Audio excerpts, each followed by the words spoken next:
നേരം വെളുക്കാൻ കാത്ത് സ്കൂളിലേക്ക് ഓടി വരാനായിട്ട്. അതെ അതെ, മണിയുടെ ശബ്ദം കേട്ടാ ഞാൻ ഓടി വരുമായിരുന്നു. അപ്പൊ നിനക്ക് മണിയനുമായിട്ട് ബന്ധമുണ്ടായിരുന്നല്ലേ? ഏത് മണിയൻ? അന്നേ സംശയം ഉണ്ടായിരുന്നു. ഏത് മണിയെന്ന്? മണിയൻ കേസ്. അവന്റെ ശബ്ദം കേൾക്കുമ്പോ നീ ഓടി വരുമെന്ന് പറഞ്ഞു. പോടാ അവിടുന്ന്. മണിയനും ഒന്നും അല്ല, മണി ബെല്ലടിക്കുമ്പോഴത്തേക്ക് ഞാൻ ഓടി വരുമായിരുന്നു നിന്നെ കാണാനായിട്ട്. നിനക്കേ ലവ് ലെറ്റർ തരാൻ വേണ്ടി ഞാനൊരു വരവ് വന്നിട്ടോ ടീച്ചറിന്റെ.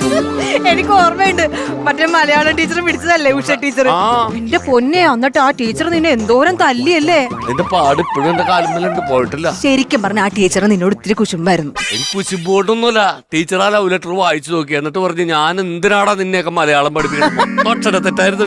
അയ്യോ, എന്തായാലും നിന്നെ കാണാൻ പറ്റിയല്ലോ. എന്തായാലും ഞാൻ പ്രേമിച്ച പെണ്ണ് ഡോക്ടറായല്ല, എനിക്ക് സന്തോഷമായി. ശരി, നീ പ്രേമിച്ച പെണ്ണ് ഡോക്ടറായി, എന്റെ പുറകെ നടന്ന നീ എന്തായി? ഒന്നും ആയില്ല. അല്ല അങ്ങനെയല്ല, ഡോക്ടർ വക്കീൽ അങ്ങനെ ഒന്നും ആയില്ല. ഞാനിപ്പോ വലിയൊരു ബിസിനസ് മാഗ്നറ്റ് ആയല്ലോ.